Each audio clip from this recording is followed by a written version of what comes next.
Hey, if you're a parent, this is a stat that may surprise you because it surprised the heck out of me. 1 out of 54 children in the United States is affected by some form of autism.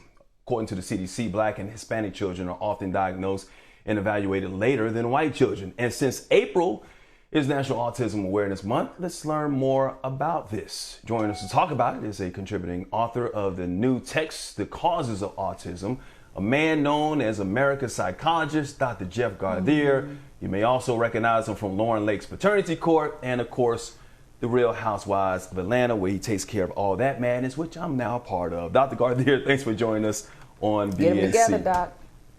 It's a pleasure. And I know I know Sharon has something to say about the Housewives of Atlanta. Sharon, you've been salty this morning. You've been salty. Well, we need you more than ever. If you saw what happened Doc. earlier. I mean, yeah.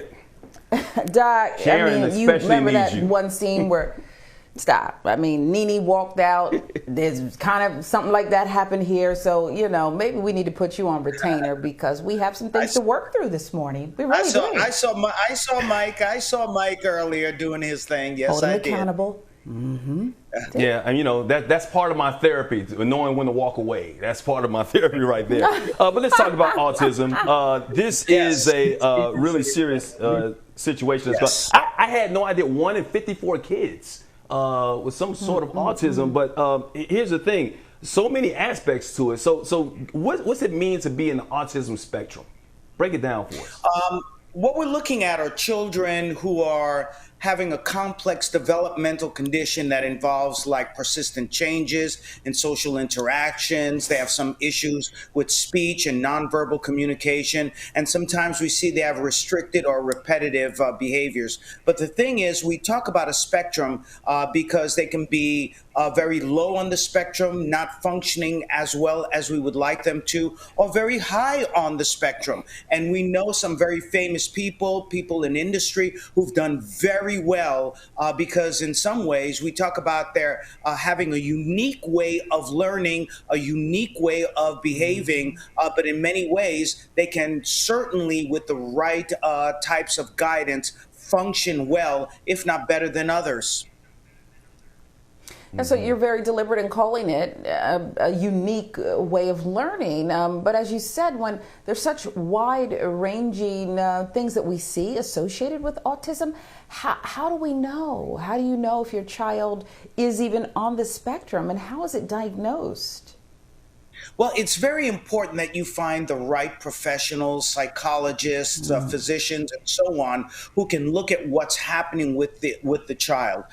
We want to, and this is what we see in Black communities, that quite often it takes a much longer time. I think it's an average of 65 months for Black children to be diagnosed with autism spectrum versus the 52 months for other children, the median time. And that's really important, Mike and Sharon, simply because we want to get the interventions, early interventions, as quickly as possible. So certainly there are things that we can look at, the repetitive behaviors, not being able to focus in on a particular individual, playing by themselves. But as we know, some kids do that anyway, and that's why it's important to have that professional who can say, okay, let's go down the list, let's do some psychological testing. But that's the important thing: getting the psychological testing, speaking to the pediatricians, speaking to the psychologist to make sure you have a proper diagnosis.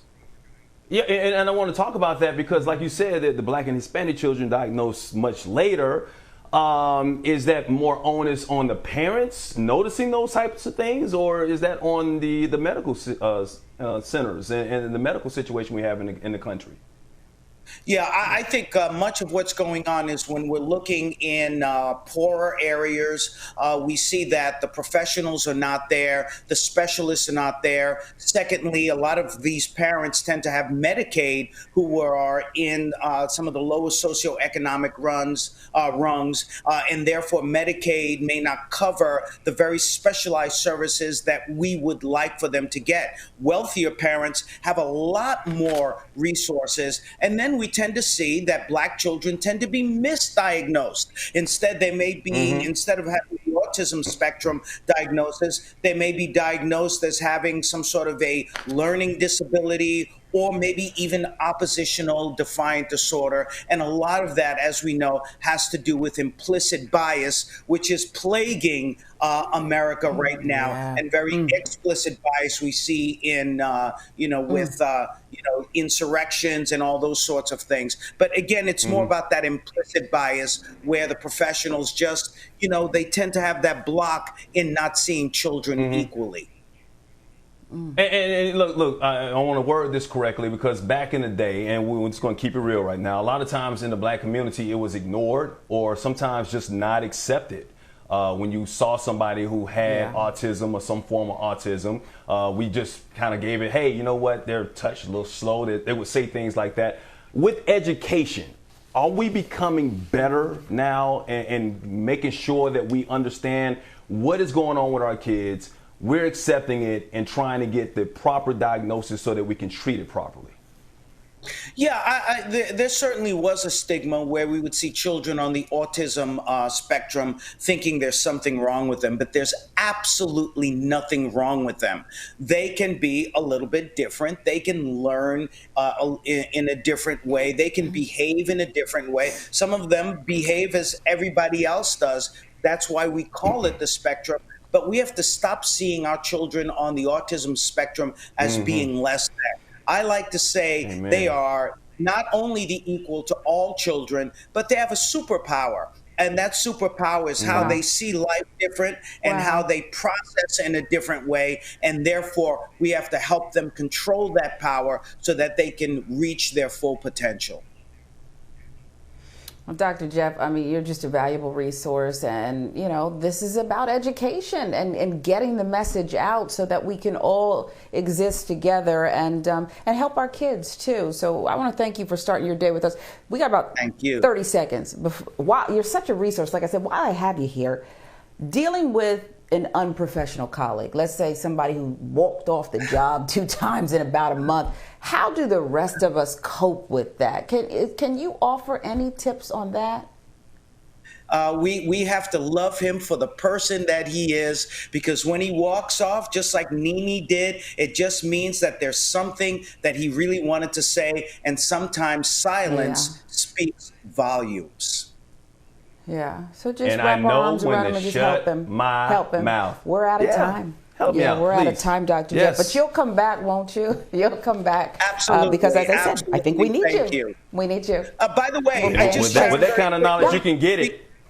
Yep, absolutely. Ahead, I just want to tell people about autismspeaks.org so they can get that information. And on Instagram, puzzlelife.voicepg2. And that's an organization in New York that has a lot of great services for parents of color. All right, we're going to put it across our social media platforms because, and there's so much more we can do. Thank you so much, Dr. Jeff. We appreciate you. Always a pleasure. And we're going to